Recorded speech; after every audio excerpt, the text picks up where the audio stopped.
97. Corresponding Section 12. Corresponding Section 55. The Great Tree Sutra. The Buddha resided in the city of Sravasti. Abridged. Monks, regarding the graspable phenomena, if one dwells on their flavor with attachment, craving increases. Due to craving, there is grasping.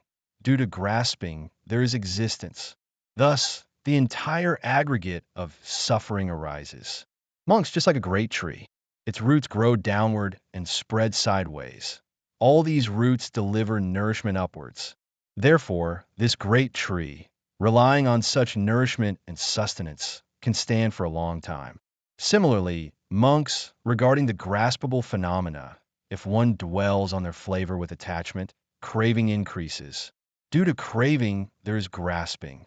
Thus, the entire aggregate of suffering arises.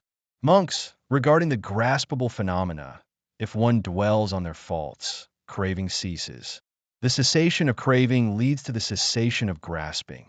The cessation of grasping leads to the cessation of existence.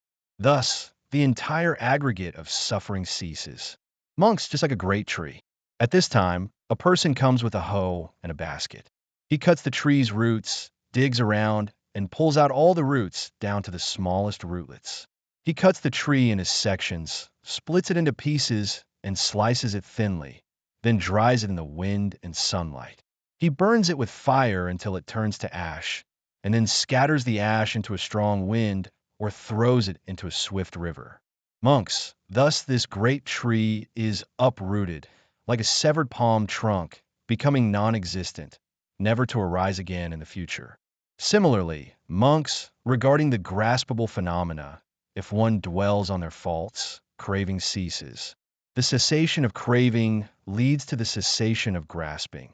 The cessation of grasping leads to the cessation of existence. Thus, the entire aggregate of suffering ceases. Into the fifth sutra. Key teachings of the sutra. This sutra uses the metaphor of a great tree to illustrate. 1.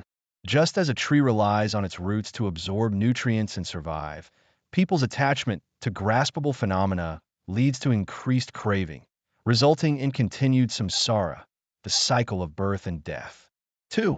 Conversely, if one can clearly see the faults of these graspable phenomena, it is like completely uprooting a tree, which can lead to the cessation of craving, thereby cutting off grasping, ultimately achieving liberation from the cycle of birth and death.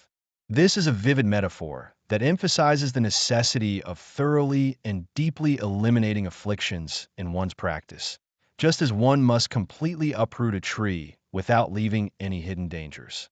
In-depth analysis of the Great Tree Sutra. 1. Core theme of the text: craving and liberation. The Buddha uses the tree as a metaphor to explain the fundamental cause of being's samsara, attachment and craving for worldly phenomena.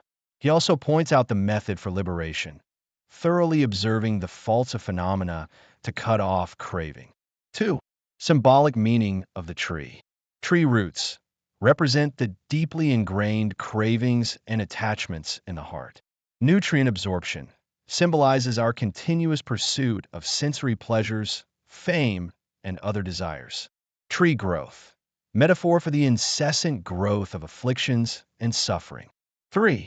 The process of uprooting the tree, cutting the roots, fundamentally recognizing the harm of attachment, digging out the fine roots, thoroughly eliminating subtle habits and attachments, burning to ash, completely eradicating all afflictions, ash scattered by the wind, leaving no trace or hidden dangers. Wisdom insights. 1. The truth of life. This classic reveals a profound truth about life. Our suffering often stems from our attachment and craving for things. Just as a tree needs to continuously absorb nutrients to survive, we also constantly pursue external satisfaction, which is precisely the root of our suffering. 2. Wisdom of liberation. Recognizing the harm of flavor. Worldly happiness is often temporary, and excessive pursuit leads to greater suffering. The importance of observing faults, seeing beyond surface pleasures to recognize the bondage and afflictions brought by attachment. The thoroughness of cutting off, leaving no seeds of attachment, or else they will regrow. 3. Insights for practice. Continuous effort is needed. Just as uprooting a tree requires step-by-step action, eliminating afflictions also requires long-term persistence. Attention to detail.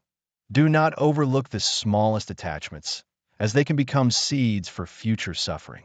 Complete letting go. True liberation requires a total release without leaving any traces of attachment. Profound reflections. 1. The meaning of life. Are we often troubled by external pursuits? Do the things that bring us joy also cause us suffering? What is true freedom? 2. Direction of practice. How can we observe our attachments in daily life? How can we truly let go, rather than superficially abandoning? How can we maintain mindfulness without being trapped by desire? 3. Wisdom for living. Learn to remain detached while possessing. Enjoy life without being controlled by desires. Understand that true happiness comes from inner ease. This classic teaches us true liberation is not about escaping life, but about seeing the truth of existence with wisdom, cutting off inner attachments, and attaining genuine freedom.